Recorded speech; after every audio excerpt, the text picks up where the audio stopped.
Hey guys, my name is Taylor Hendrickson, and I'm going to be talking about the Godfather offer and how to make your customers an offer they can't refuse without slashing prices and going down the discount spiral of death that everyone seems to want to go down right now. I think this is probably the single most important unfair advantage that we have today in the world of business. It is immediate leverage you can apply to any business model, whether that be e-com, lead gen, services, agency stuff, doesn't really matter. All this really comes down to is you're asking your customers or your potential customers a question, and you're asking them for something in exchange for something else. You're wanting to make that single question be as easy and fluid as possible. It usually adds zero cost to your business cost itself or your product delivery cost, whatever it is, and it makes price a second thought in their minds because all the price is telling a story about that single value exchange, saying, hey, if you give me this, I'll do this for you, or whatever that may be. This also will hopefully move you away from being the discount whore that we're seeing today on Facebook and social media with everyone running flash sales and a limited inventory, even though everyone's just drop shipping from AliExpress anyway. First off, who am I? My name is Taylor Hendrickson. I've been in the game for about 11 years, working full-time online. Big WordPress dev backend and shifted all the way to now we run about 5 or 6 different companies in the lead gen e-commerce space, and we're kind of the bolt-on marketing engine for a number of other partnership businesses. I think, out of all the skills that we have, me and my team drive a lot of traffic, both on Facebook and Google. Can build out full funnels, but I think the biggest thing that I can bring to the table right now is offer architecture and kind of the strategy behind it. So it's a piece of marketing that comes out and is that weird little intrinsic space that nobody really knows how to define very well, and most people think it's just making them a discount offer or 30% off, whatever it is, but we're not going to be talking about that today.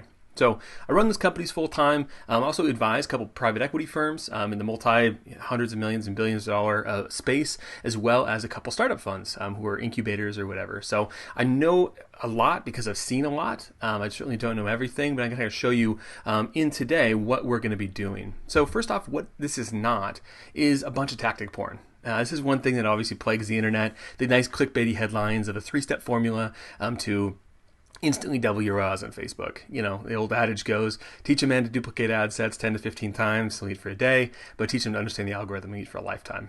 I don't know, I just made that one up. But that's not really what this is going to be, unfortunately. And this is also not going to come from the IM echo chamber. I think too often we just hear the same things or see the same things within the Facebook groups and the offers that we see on native, that we kind of get stuck as that's the paradigm. We can't really think outside of that. So what we're going to be going into today is actual real life examples of what we're using in legitimate businesses, as well as what large multi-hundred-million-dollar public companies and stuff are using, and kind of everything across the board. So you can see the full spectrum before you go back and apply it to your own stuff. What this really is going to be is how to think. And that's the most important thing I want to stress today is this is a framework or a 5-part toolbox for how to go through and stack an offer based on your specific situation. Not all of these are going to apply to every offer or every business, but is a way to, this is your toolbox that you can go out and attack things with and how to think about it before you go out and implement. Because again, you can just try to throw a discount at somebody and it's a tactic, but it's not necessarily the best one for every situation, especially if you're trying to go with more of a premium, positioning and everything else. And we're also going to go behind the why behind those with 10 specific mechanisms. So again, the toolbox is more like a theoretical foundational pieces. The mechanisms are actually things you can implement today. Again, real life examples, and at the end we're going to go over the 80-20 of all of this too. If you had to sum everything down to one specific piece, this is the ninja shit. So what is your offer? Starting off, here's the writer downer for the whole presentation. Your offer is not your product. Again, your offer is not your product you sell or how much it costs. That's the big thing most people think. It's like my offer is just how much I'm going to offer my product for. That's not it. Your offer is the value exchange surrounding your product. That's the writer downer. Go write it, tweet it, whatever. I don't tweet, but that's something you can tweet. Or that's something to keep in mind and fully ingrained when you're thinking about an offer. What kind of value am I giving to my prospect, to my potential customer, in exchange for them paying money for it, or committing to it, or paying in other currencies in their attention and their money and their time and their investment, whatever that is, in exchange for what I'm giving them. You can think about it like this. So we've all heard that marketing is basically anything you're doing in sales is basically taking somebody from an undesirable before state to a desirable after state. Your product, your offer is just the bridge in between those things. So they want to get from one place to another, whatever that may be. And luxury products, that's going from being less, important and distinguished over to more important, distinguished. This could be solving a pain. This could be, solving I can't grow because of this. All this is getting them from one state to another. It's not about you. It's not about your company. It's not about your product. It's what you can do for that customer. And unfortunately, because, marketers, ruin everything, there's sharks and shit underneath, which is why only 2% or so of people actually convert to that final desirable state with your offer.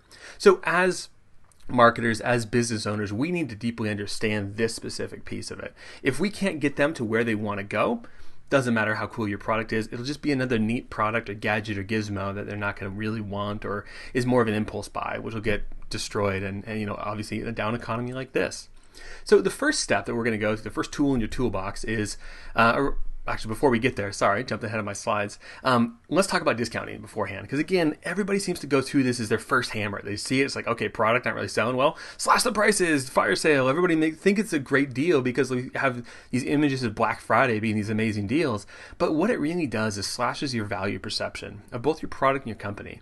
Anytime you go from 100 to a 75 price, now everybody and their brother are conditioned to think, okay, if I can get it for 75, I'm going to wait for it to come down to 75. And I'm guilty of this too. Like even my favorite stuff, Bluffworks pants, I wait for their Black Friday sale to buy every single year.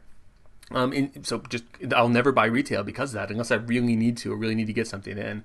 So it trains you to focus on the price and not the actual value exchange of the product. We all know these are bad customers and we all know it's a race to the bottom. And most importantly, this really loses your credibility a lot of times because people smell your BS even through Facebook. And people are getting smarter. I think, we as marketers, we really do a disservice to customers by not realizing they're actually fairly intelligent.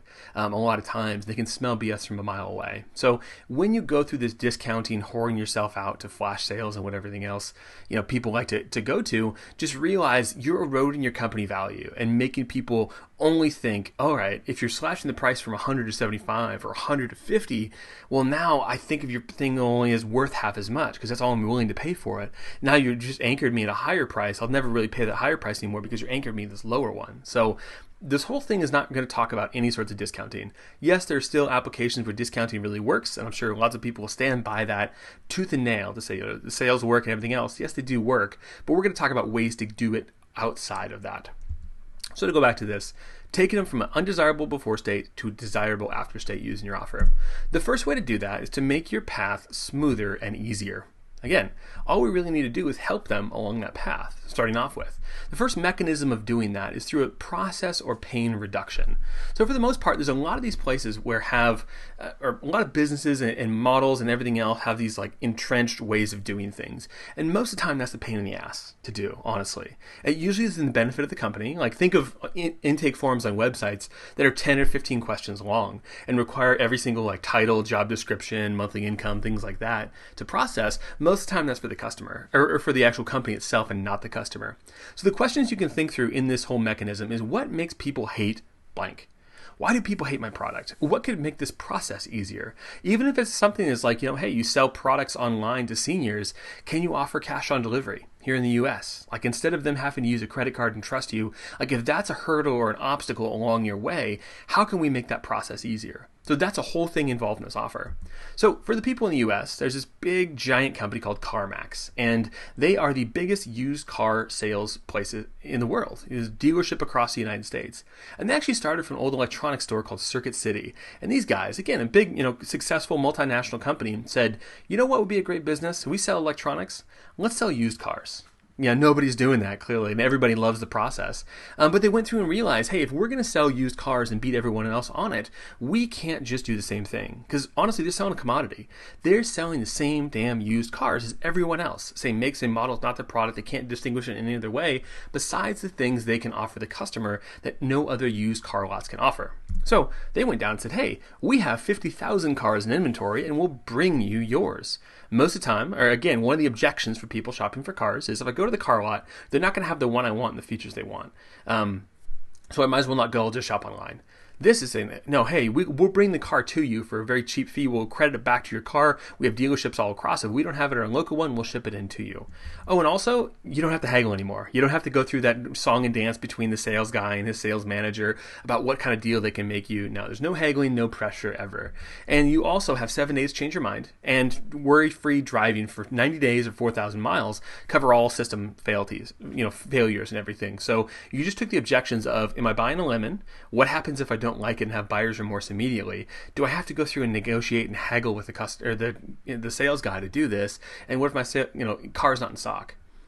This took them from being able to say they sell about 2.3 times more cars than the nearest competitors. And these are the massive dealerships all across the country. They sell a massive percent more cars than everybody else. And they make more profit on average than about $770 per car more profit on average, selling a commodity for higher prices.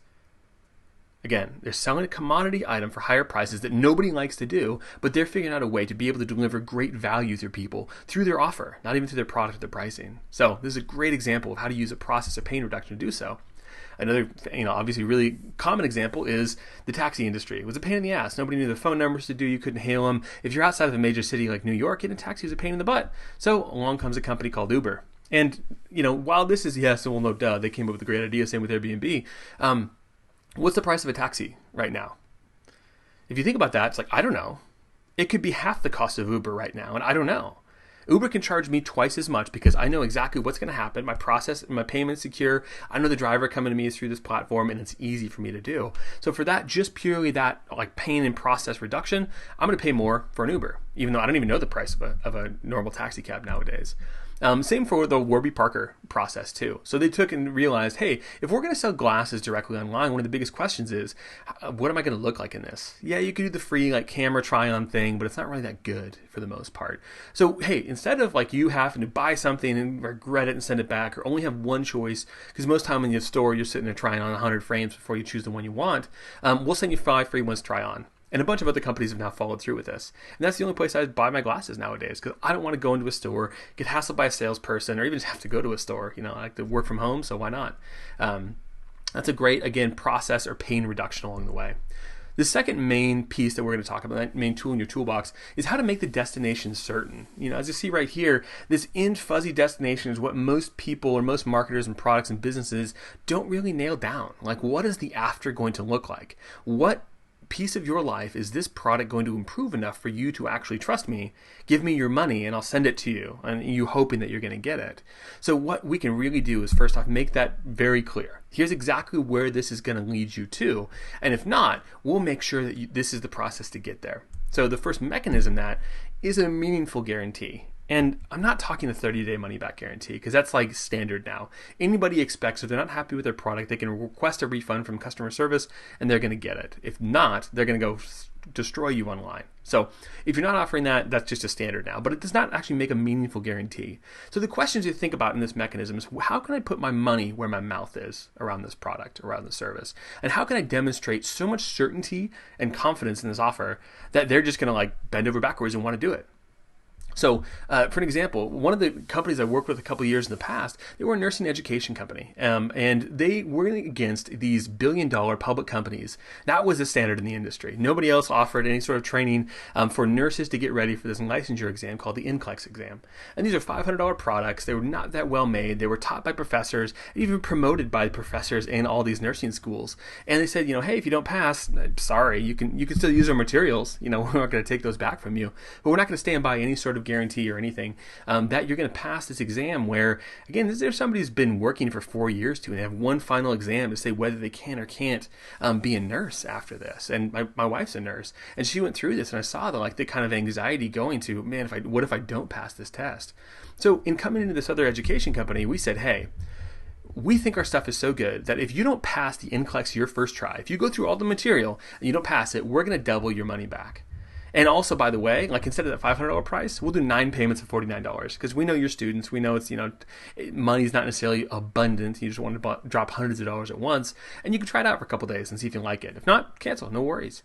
But that's how confident we know we are in our product, that we're willing to open it up, offer you these things, and guarantee that you will pass the test if you go through these. What happens if we 5x revenue in a year? Triple digit growth since then, and it's just been on a rocket ship up since, and it's been on the Inc. 5000 list. So again, stand behind what you offer. We like to also send out some direct mail. I love handwritten direct mail. We bust out a couple hundred of these a day, looking to increase our capacity. And this is one of the letters we send out. It's for a company called Fee Fighters.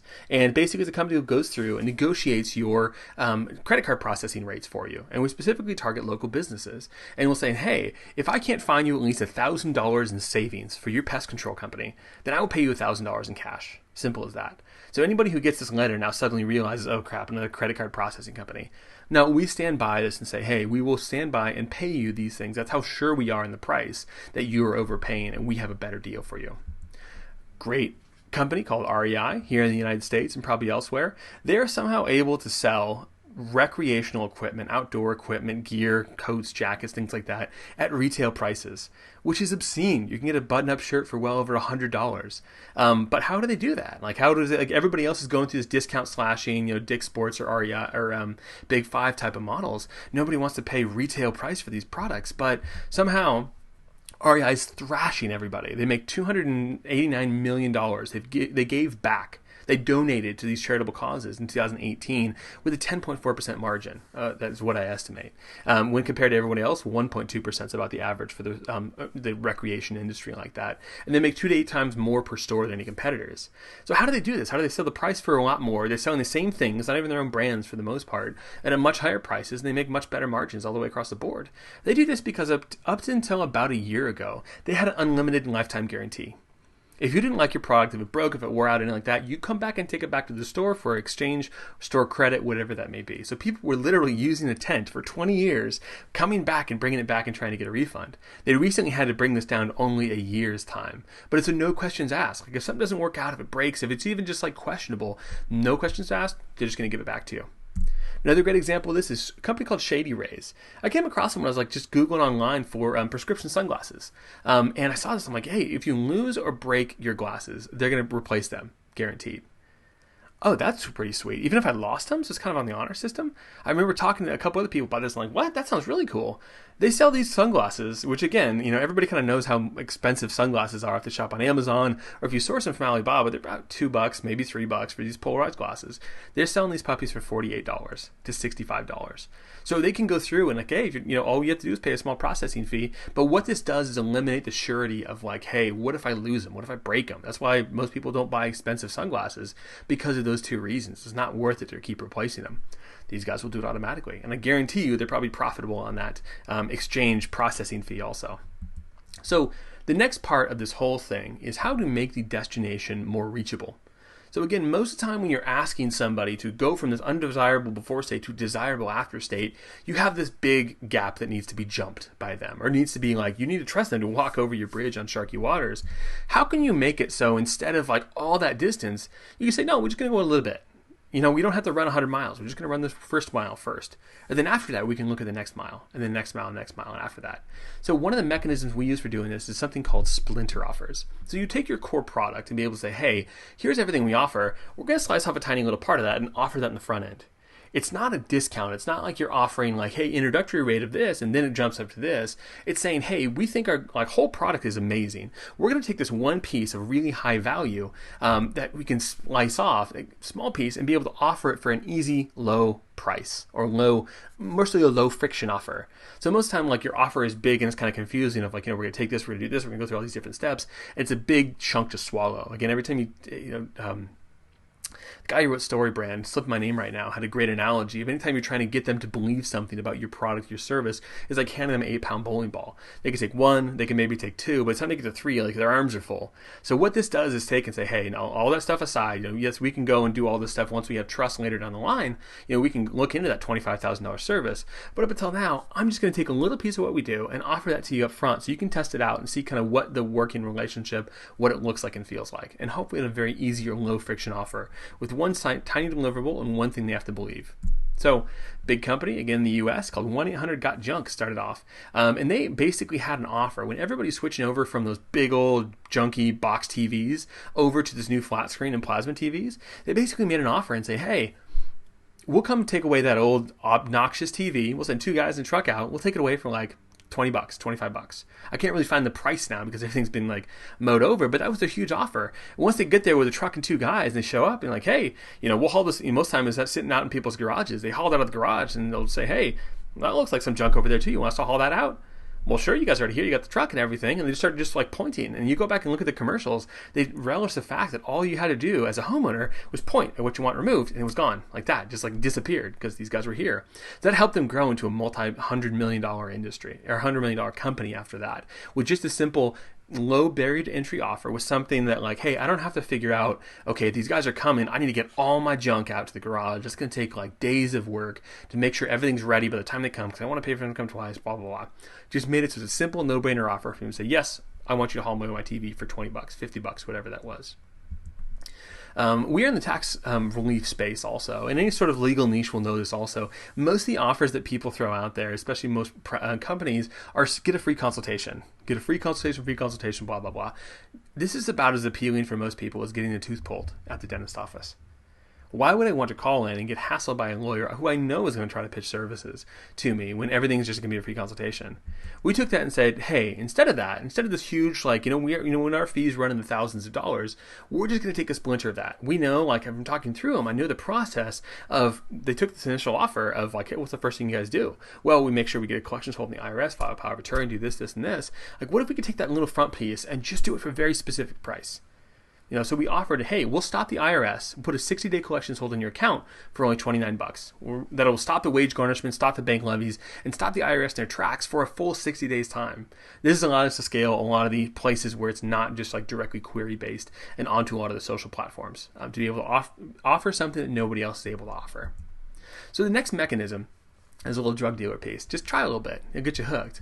And what this really does is allows them to experience the joy of whatever product it is or experience the actual, what it's like.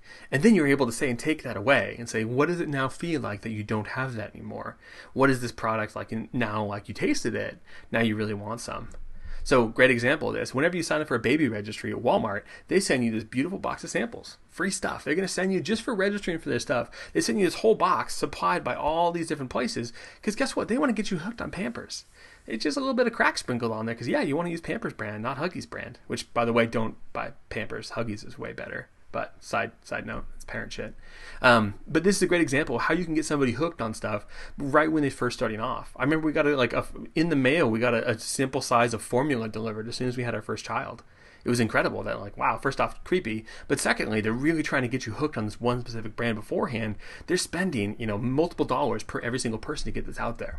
Same with a beautiful place called Costco. Most people aren't going to recognize this if you're outside the United States, but this is Americana at its finest, as referenced by whatever dude that is in the back end, shopping, in the background, shopping probably like 30-pound cuts of meat in the tip-top shape of his life. But when you go through Costco on a weekend or most evenings and stuff, they have these beautiful people out there handing out free samples of everything. And it's great. You can get a full meal if you just go around the circles enough times. They can't say no.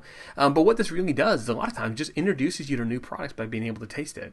So how can you be able to take your e-com, your service, your agency, whatever that is, and say, hey, you want to try it out before you really want to buy. You want to experience this full thing before you actually want to buy.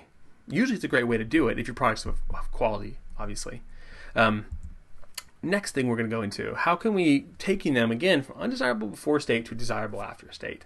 So we made it, okay, we're going to make the process easier. We're going to make it a little bit easier to get there too. So it's going to be safer to get there. You're going to have these guardrails on you. We're going to get a good guarantee and everything. And also there's kind of baby steps to be able to get there. So you're not trying to bite off this huge jump before you can do it.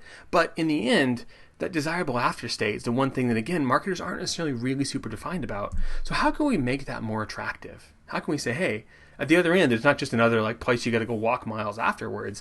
There's a beach. You're going to go hang out and have a great time at the end of it. So how can we offer something that really makes them want to, now I'm much more motivated to get to the other place? If you're trying to give away a free weekend getaway to Des Moines, Iowa, you're going to have a lot fewer people jumping through that versus, an all expenses paid trip to Hawaii.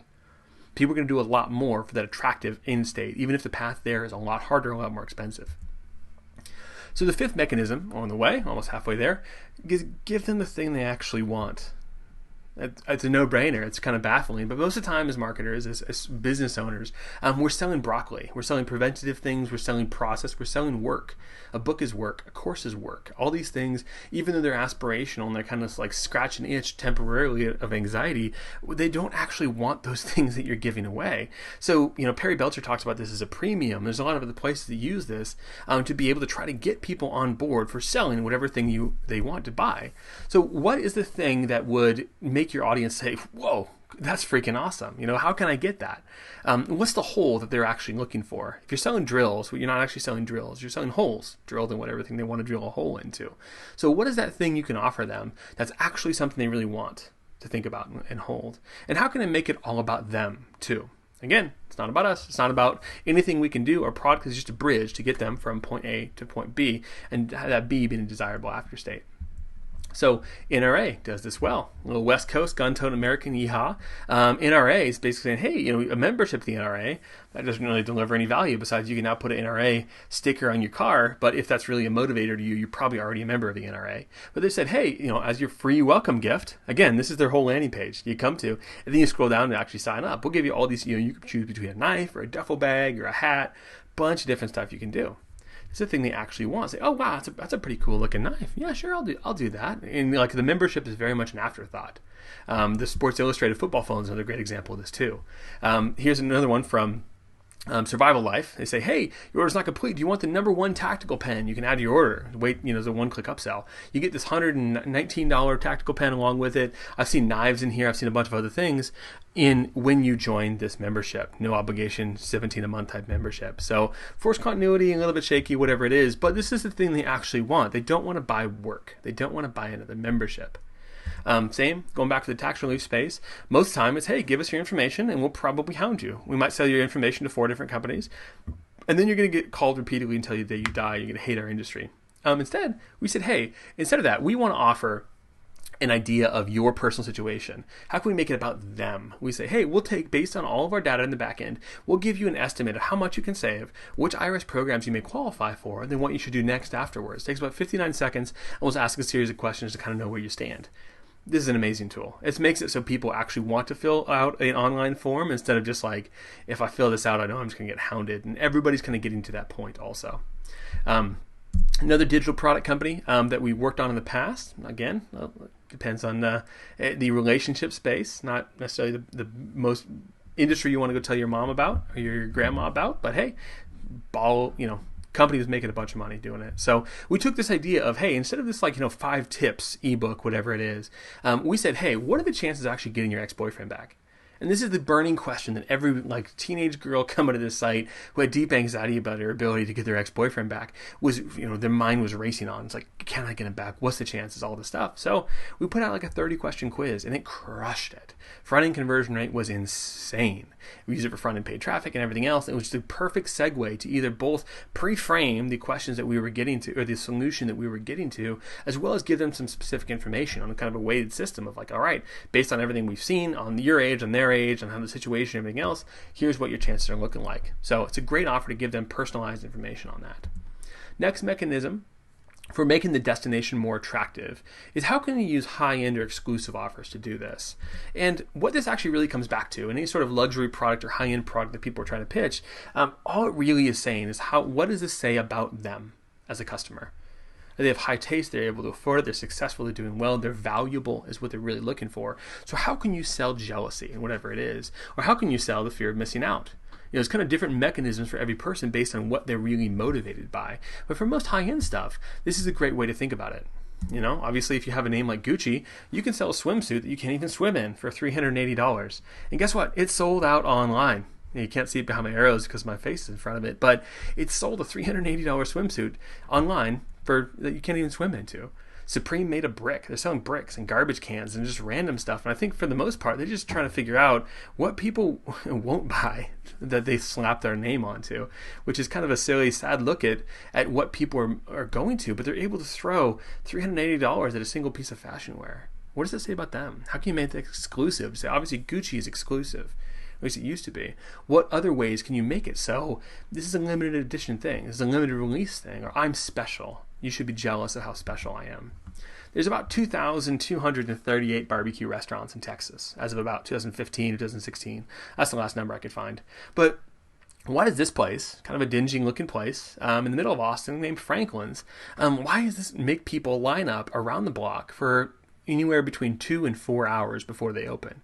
They open up at about like 11 a.m. every day. And before then, if you're not in line by like 8 or 9, you might not get barbecue. They only make a certain amount. They make, thousands of pounds a day. But people line up for the experience of this. Well, at the same time, it's probably, they tell you the recipe. There's nothing special about it. Salt, pepper, and smoke. That's it. Same with everybody else in Central Texas. It's the same thing. And if you set their barbecue side by side, you probably wouldn't even tell the difference. But because this is now limited and exclusive, this is where people are actually hugely motivated to take action and stand in line and pay a huge price in time. Or think about like our attention spans are in the seconds. They're willing to stand in line for hours to say they went to Franklin's, to have a selfie at Franklin's, take a picture of them eating at Franklin's. It's a good idea of like, once you get a little bit of a name of like, hey, that restaurant has lines out the door. You're never going to be able to get in. Oh, I need to go there. It's exclusive. I can get in. I can say that. How's the food? It doesn't matter. It's got lines out the door. So, mechanism number 7. Rocking through these. Next one's a crazy no-brainer. And this is kind of a form of a discount, but in the sense of this is something that is so kind of preposterous and out there. We want to figure out how can we make them feel stupid for not buying it. There's a famous example here that a lot of marketers are pointing to, but it's a famous Columbia Records example. And they said, would you like to have 13 records or tapes for only $1? They were running some records and tapes and CDs. And in this time, they started making, I think it was about 15 to 20% of all the music sold worldwide through this offer. They blanketed magazines and TV ads for it, and everybody got in and got hooked. And this is the grandfather of Rebuild Nutra or Forced Continuity Nutra, of saying, hey, once you get in, like agree to join the Records Club at $17 a month, and we'll send you your latest record all the time. So even though they had this introductory offer where they were losing money on the front end acquisition of people, it was such a no-brainer compulsion offer. And back in the day, it's really hard to cancel. They got a tremendous amount of people coming in by just like, oh my gosh, they saw that. It doesn't matter who it is. Doesn't matter what everything else that was on there. They're going to send you this stuff. And they got to be a massive multi-billion-dollar company because of that, doing billions of revenue a year. We do this in another business that we have, specifically tax prep and tax consultancy for firefighters, saying, obviously we have the offer too, the big guarantee. If we can't find you $200 in savings, I'll pay you $200 in cash. But our main no-brainer offer in this thing, well, first was that, like, you're gonna get $200 at least, no matter what. We're gonna show you where that money is sitting, hiding from you. I don't know where the rest I was going with that, but that's one of the offers too. It's like, hey, if we can't find you this $200 in savings, we'll pay you $200 in cash. So anybody who comes to this and sees it will just be a no-brainer where they're like, okay, there's no reason they would not act. So next mechanism we're going to talk through is called bundling. So bundling is how to go through, and ways to think through it is how can you sell certainty or the complete package in your offer? Or how can you make them a hero in whatever it is they're going to be by including more quantity with it? So obviously bundling is a nice thing to do. Most e-com retailers, if they have kind of the hybrid version where they send you a sales page, will have the buy 2, get 1 free type of offers. But there's other ways of adding to this so it now has a better offer rather than just like higher quantity discounts. We're still a great tool. We use those all the time. But how can you sell certainty or the complete package, especially when you can compile with things that you know they necessarily need? Prime example of this is bag salad.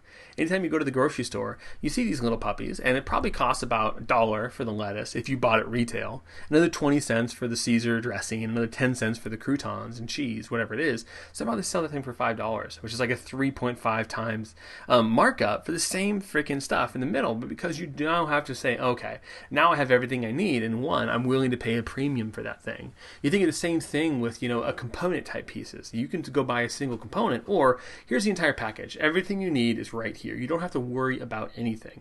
And most of the time, it removes that uncertainty and anxiety of, do I have everything I need? Do I have, what pieces are included? Nope, there's everything you need for that certain thing. Great. You're selling certainty besides the value of your product, and you can oftentimes charge a lot more to do so. Another example for this is the masterclass. It said buy one and give one on us. So now the main cost of that membership is kind of negated. We ended up buying this on this offer too. It was great. We gave it to my in-laws as like, hey, this is something you would really be interested in. So you made them the hero. You made them suddenly look really good in the eyes of somebody else, just by being able to give them something for free.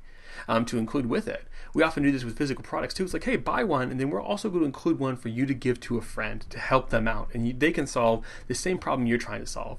So now it's like, okay, if I buy this, my destination that I'm trying to get to is now so much more attractive, because not only do I get this problem solved, I get to be the hero. I get to be looked at as something that's really valuable, trying to recommend something great to my friends, or I can give them something for free. I can give a gift. Now, they could have even increased the price on this. I don't know the price of this before. They could have just doubled the price and say now it's just a buy two offer instead of just a buy one offer. But now you're able to, like, that one person's willing to buy one. And most of the time I'm willing to, here's an interesting kind of anecdote on this also, I'm willing to spend a lot more on something if it's for somebody else than I am for myself. And a lot of people have that because not only does it, like, now, great examples like the food delivery stuff. I'm kind of a cheap ass. So anytime I get the food delivery, like looking at it, I'm kind of doing the math and the pricing, like, hey, what is this compared to me going to the grocery store and versus compiling myself? So I have a limited price I would necessarily pay for that. But for my grandma, if I were buying the same thing for my grandma to make sure she has adequate nutrition during the day, it doesn't go hungry, it doesn't like go malnourished, I'd pay a lot more. The price becomes much less of a big deal because it's for somebody else. So you're giving a lot more than just your end product delivery. You're giving them the ability to be good to somebody else. So the last and final thing is, how can you make the destination mean something?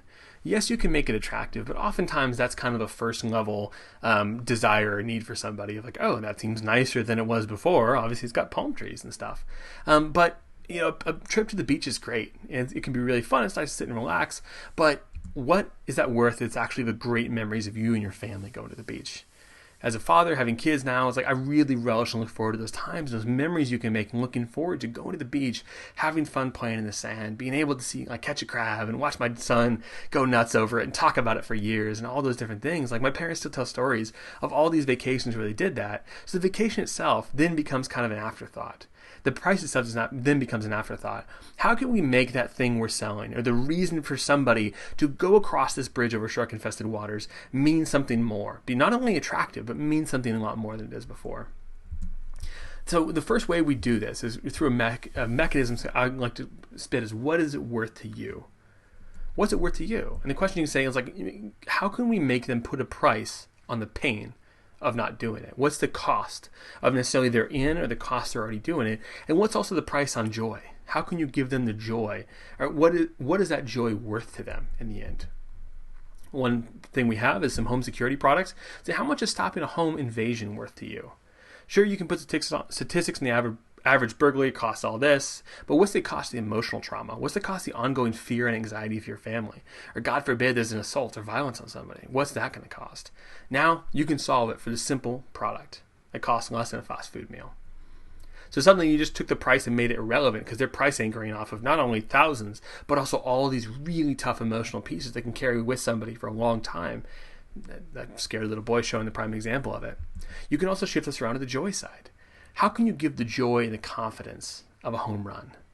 So this is a hitting education company. They sell a membership. They don't sell any physical products or anything, but it's one of the best hitting instructors in the game. And what he does is not only just give them more power, because hitting the ball further, what does it actually even mean? You hit the ball a little bit further. You won a game where you ran around a base and hit a ball around people. It's just a game, and it's going to be forgotten afterwards. But what this really does is give joy and confidence to that young hitter, which will carry through the rest of their life. You'll have more success, build more fun, hit more consistently, and that'll carry through that confidence to them being able to say they can do anything in the future.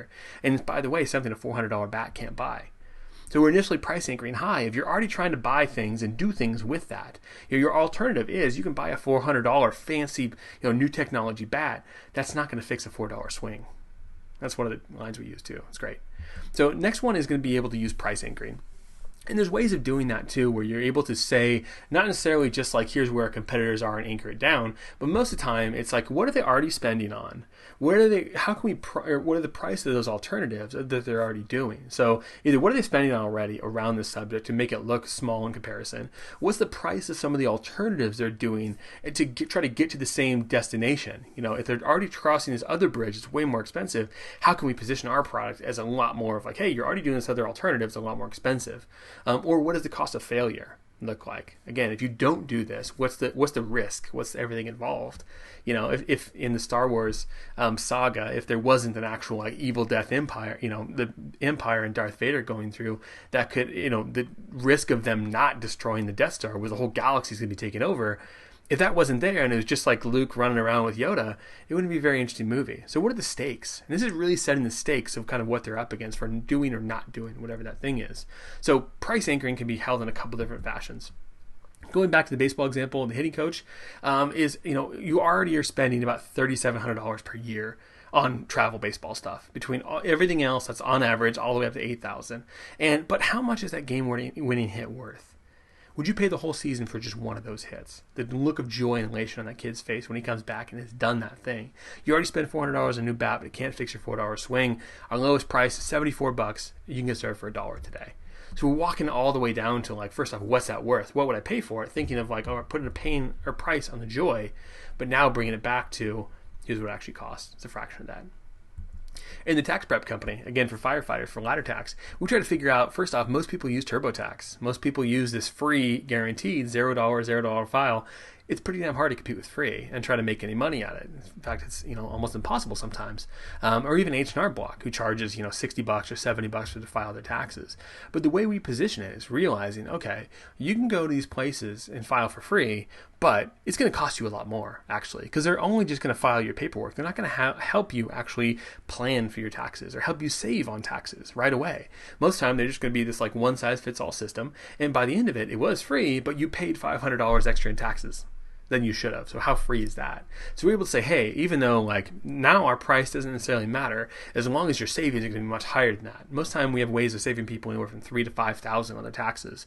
So what are they willing to pay for our services? Well, a lot more, because guess what? The net, we can compete against free and be cheaper than free, which is a great way to do it. And to jump in on a couple e-com products, we'll talk about this just because haven't really touched on some of the e-com stuff very much. So we'll take a couple of the GiddyUp products and go through these and how you can price anchor these things to specific. Here's some angles we would work at, or how we can position these in the front end. So Fixed is this mechanic. It's your car diagnostic tools. You plug it in your car, you figure out exactly what is wrong with your car. So it's hey, you can avoid losing thousands to dishonest mechanics for only $49. Very simple. Everybody's gone through that pain of not being duped, especially. So not being duped, not losing money. There's a couple anchors you can price on it. Say, hey, what is being duped by a mechanic? What is that worth to you? What is it worth paying not to have that happen? For the visor, it's their heads-up display, just like I put on your dashboard, and it reflects up there, so you can see without having to look down at your phone, your navigation. What is it worth to prevent the pain of a $25,000 car accident for only $50? Or you can prevent the pain. So first off, pain, you just price anchored at what's their pain worth, but also $25,000 is what the cost of the average car accident is. That's with no medical bills or anything like that. That's just purely damage to cars and investigation, insurance costs, things like that. For the Dado, however you say it, for the sleep thing, basically just a thing that has lights and sounds and stuff on your bedside, you will get better sleep than with your $4,000 mattress. Because, again, what are the alternatives people are already paying for? Is the $4,000 Tempur-Pedic mattress? They're even considering that. Their whole question is, I could pay $1,000 for a normal mattress or $4,000 for this Tempur-Pedic one. Well, is the Tempur-Pedic one worth it? Am I going to get better sleep? Am I going to be more comfortable? Also, this will help you 2x your performance at work. Well rested, you're going to perform a lot better. You can make a lot more money. So with this simple $50 tool, whatever it is, this is how you can get this price anchor against those other much higher alternatives of both cost and pain. It's going to pain you to pay $4,000, but you get this potential much bigger improvement at work.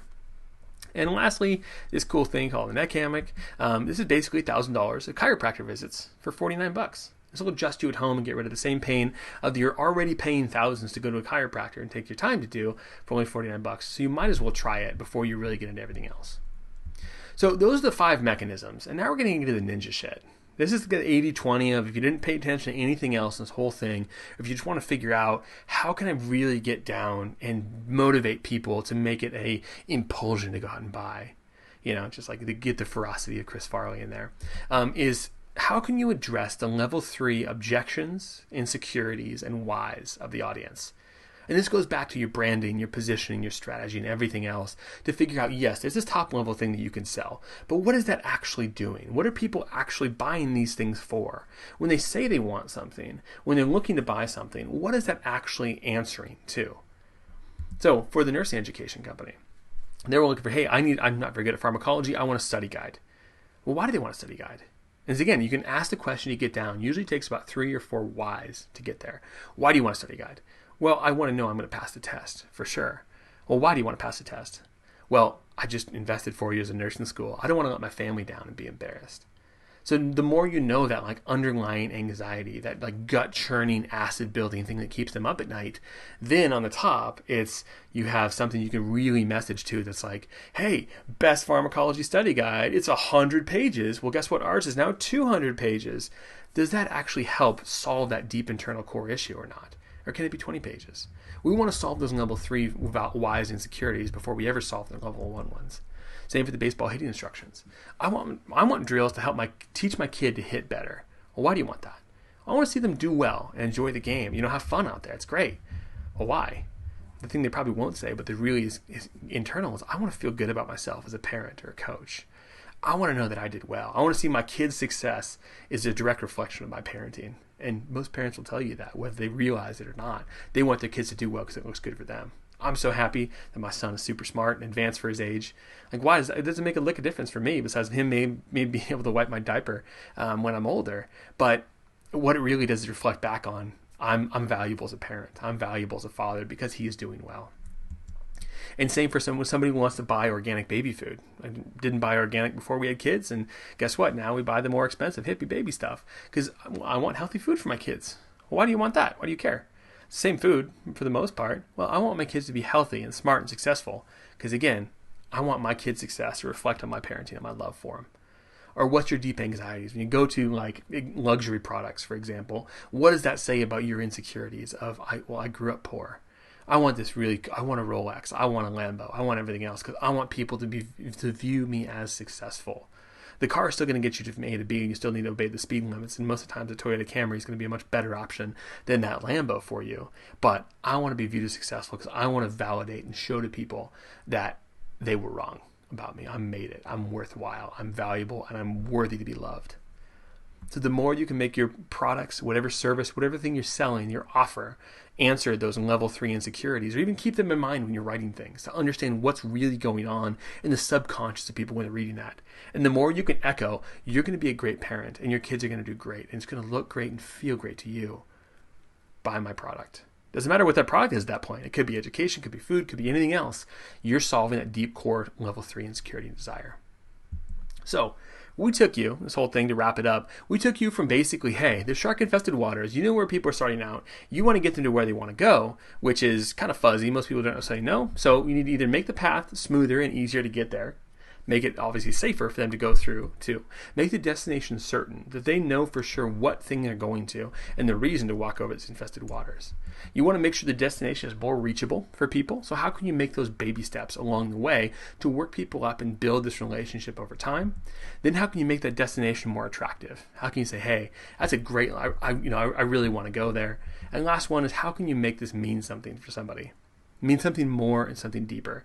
So use this framework and this toolbox when you go out and you're trying to think of, hey, we have this product we can sell, or we have a business and we have a demographic we can cater to. What are the big things that we can offer them? Well, here's something. You're just going to hawk products up there. How can you make those products? How can you make those services, whatever it is, and all the way back to the core of your business?